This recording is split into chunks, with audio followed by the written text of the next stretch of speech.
আসসালামু আলাইকুম গাইস, কেমন আছেন সবাই? আশা করি সবাই ভালো আছেন, সুস্থ আছেন। Welcome back to my YouTube channel and Facebook page SH Labib blog. So আজকে আমি চলে আসছি পুরান ঢাকার নাজিরা বাজারের মামুন হোটেল অ্যান্ড মতির খাবার যে হোটেল, এটা পাশেই হচ্ছে মামুনের হোটেল। ডেকোরেশনটা খুব সুন্দর, মনে হলো খাবার ভালো হবে। সো আমি কাচ্চি নিয়ে এলাম, কাচ্চির সাথে আমি মাটন ছিল, বাট মাটন না নিয়ে আমি বলছি আমাকে রোস্ট দেওয়া যাবে কিনা।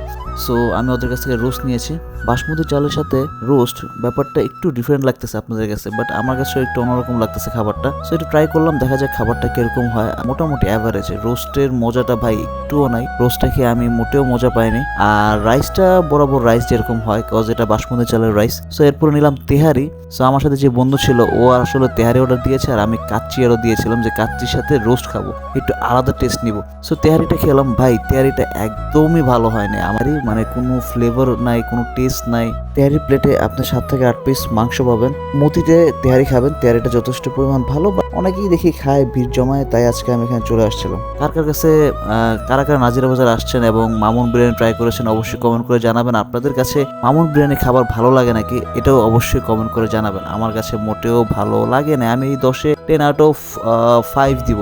কাচ্চি খাওয়া হলো, তেহারি খাওয়া হলো, সাথে ঠান্ডা মজো হলো, তো একদম জমে ক্ষীর অবস্থা। মজোটা খেয়ে শান্তি। ওকে গাইজ, আল্লাহ হাফেজ।